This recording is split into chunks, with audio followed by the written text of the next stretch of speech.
ETF index mutual funds నేర్చుకుని stock మార్కెట్లో రాణించాలనుకుంటున్నారా? వెంటనే ఈ నెంబర్కి కాల్ చేయండి.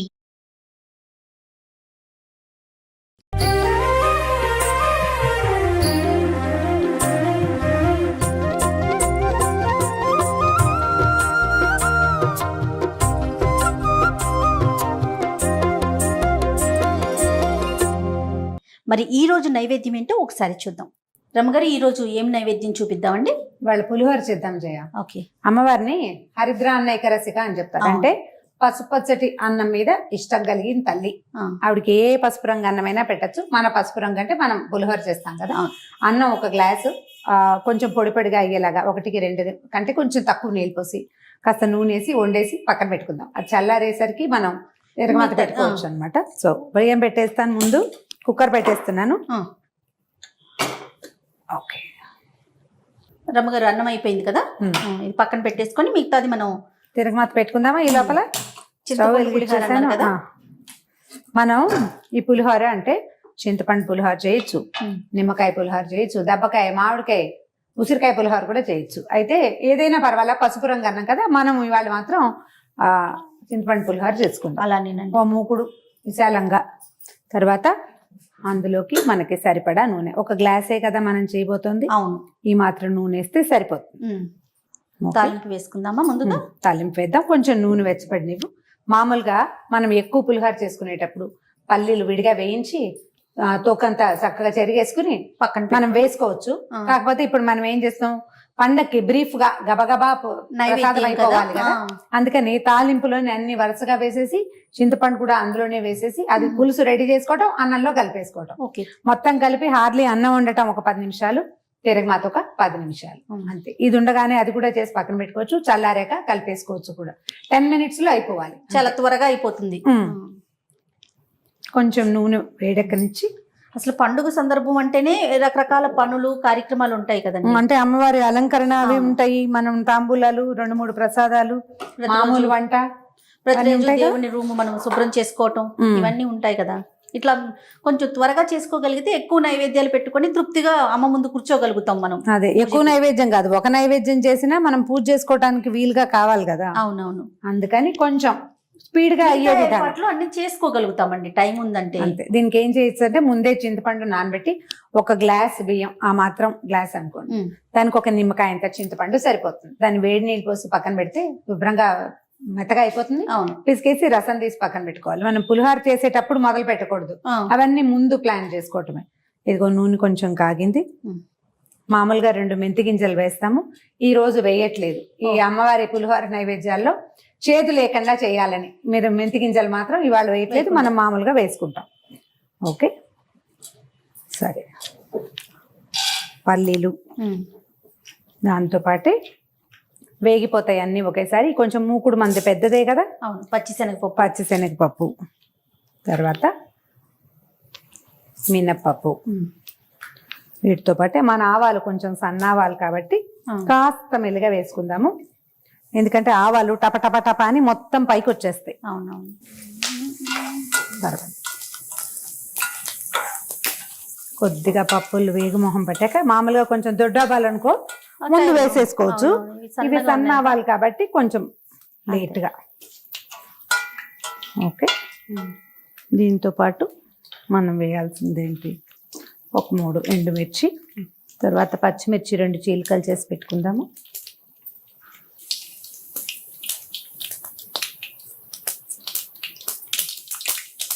ఇంగువ, తర్వాత కాసిన జీడిపప్పులు సిమ్లో పెట్టుకుంటే సరిపోతుంది. జీడిపప్పులు ముందు వేయచ్చు కదా అని అడగద్దు, ఎందుకంటే జీడిపప్పులు మాడిపోతాయి తొందరగా. అవునవును. Okay, okay. చివరిగా ఎండుమిరపకాయలు నల్లబెడితే ఎక్కువ రుచిగా ఉంటుంది. కరివేపాకు, పచ్చిమిర్చి. Okay okay. ఇవి వేగగానే కొద్దిగా పసుపు, ఒక 1/2 స్పూన్ అనుకుందాం. ఓకే, మనం సిద్ధంగా ఉంచుకున్న చింతపండు పులుసు.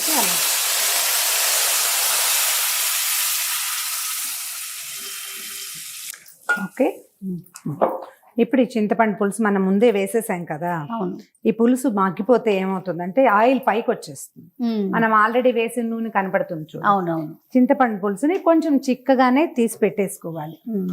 ఒక్కసారి దీన్ని కదుపుదాం. ఇప్పుడు ఇందులో పసుపు వేసాం కదా, అన్నంలో పసుపు వేసినా వేయకపోయినా ఇది సరిపోతుంది. సమంగా కలిసిపోతుంది. దీనికి సరిపడా ఉప్పు వేసుకోవటము, ఆ తర్వాత కొంచెం చిన్న బెల్లం వేసుకుంటే బాగుంటుంది. చింతపండు పులిహోరలో ఎక్కువ వేయద్దు, చాలా కొంచెం. చింతపండులో ఒక రకమైన వాతం చేసే గుణం ఉంటుంది, దాన్ని సబ్సైడ్ చేయడానికి. తర్వాత ఏమో అందులో ఉన్న కాస్త ఎంతో కొంత మనకి ఐరన్ లాంటిది ఒంటికి పట్టడానికి సరిపోతుంది. చింతపండు బెల్లం వేసుకోవాలని వేసుకోవాలి కదా అమ్మగారు. ఉప్పు వేసుకుందాం కొద్దిగా, ఇది కాగానే ఇది దగ్గరకు వచ్చేసాక వేసుకుందాం సరిపడా ఉప్పు. మూకుడు పెద్దది పెట్టుకుంటే ఏంటంటే చక్కగా తొందరగా అయిపోతుంది. 10 నిమిషాలు అంతే.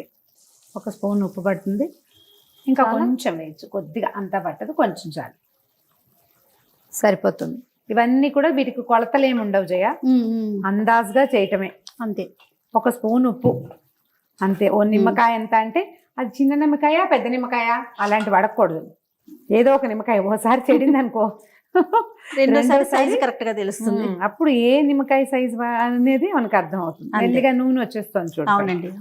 ఆయిల్ మరి కాస్త పైకి వచ్చేదాకా చేసుకుంటే బాగుంటుంది, సరిపోతుంది.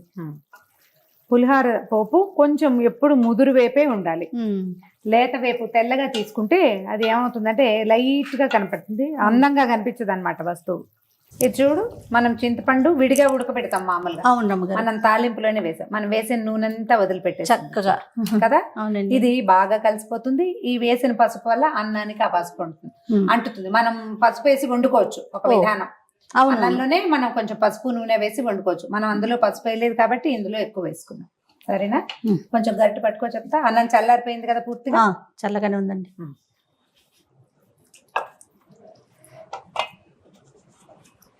ఒకసారి ఉప్పు అవి చూసుకుని కలుపుకోవచ్చు.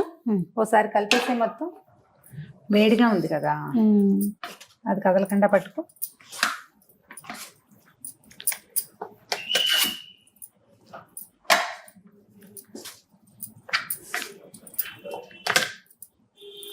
నీకు ఇట్లా ఒక్క క్షణం నూనె ఉన్నట్టుగా కనిపిస్తుంది, ఏముండదు. తర్వాత కాసేపటికి అన్నంలో నూనెని లాగేస్తుంది.